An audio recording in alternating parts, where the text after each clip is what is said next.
Toledo, Tom Waniewski.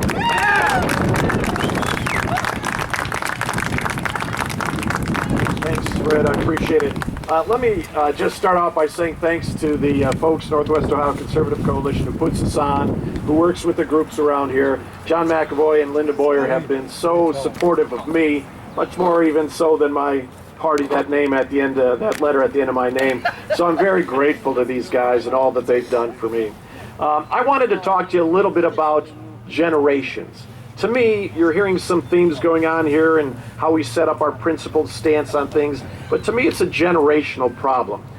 You'll be hearing a little bit from a friend of mine, Ron Johns, and he didn't know I'd be bringing this up, but I had a meeting the other day about development in the Westgate area.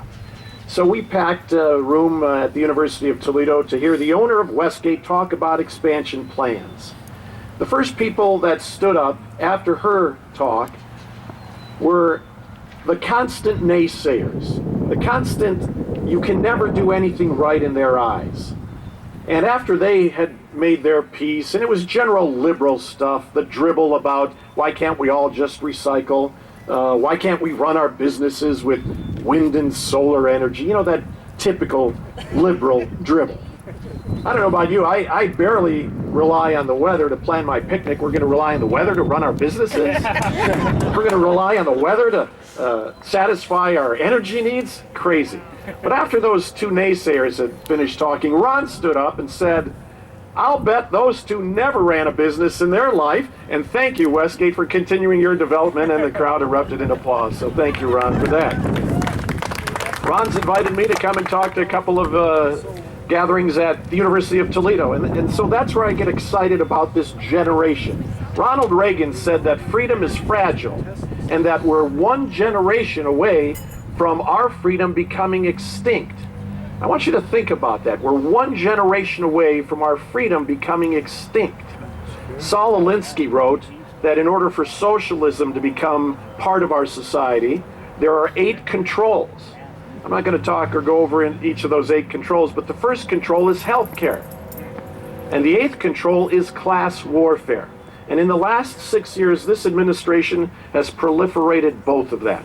And it's time we stop that crap, quite frankly. Absolutely. I'm always amazed at the low information voters. Their understanding, or in this case, lack of understanding of issues, their absorption for the low information voters is way below common sense. You don't need a PhD to understand that a $19 trillion debt is not good for this next generation of folks coming up. I'm concerned about my daughter and hopefully the grandchildren that I may have one day because of our freedoms continually being eroded. When you have a debt skyrocketing like this, when you have the calls for minimum wage being shouted now, do you know for every 10% that the minimum wage goes up, teen unemployment goes up 3%? That's ridiculous. We have a black unemployment rate in this country of 36%. And yet the people who say we got to raise the minimum wage have no idea of the effect that it will have on the constituents they're supposed to represent. We just need a little common sense. Absolutely.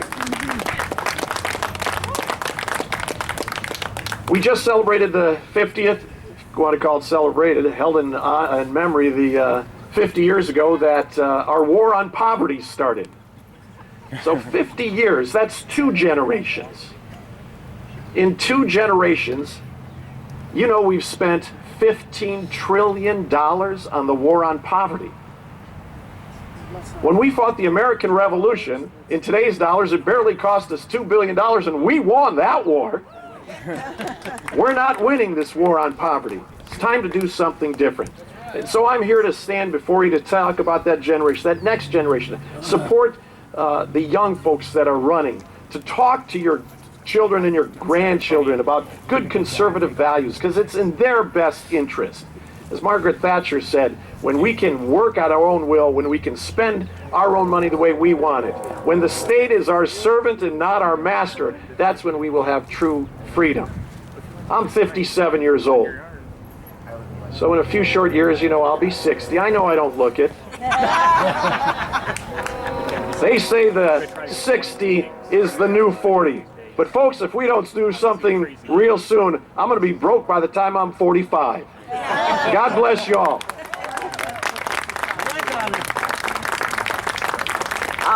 I want to mention, all of you, if you're on our email distribution list, you get emails from me, hopefully not too many. If you're not, there is a sign-up sheet up here, but in our last email I mentioned Tom is having a fundraiser on May the 8th downtown at the Ye Old Cock and Bull restaurant on May 8th. If you are interested in finding out more about it, please talk to Tom or talk to me and look at the email because I sent that out. Tom has been a big supporter, and like I said, sometimes the lone voice in the wilderness in Toledo in terms of, as a conservative, speaking what he believes, and we appreciate that, Tom. Thank you. I want to mention, it's my pleasure to introduce I call him my partner in crime, John McAvoy. Probably a man who needs no introduction, but who puts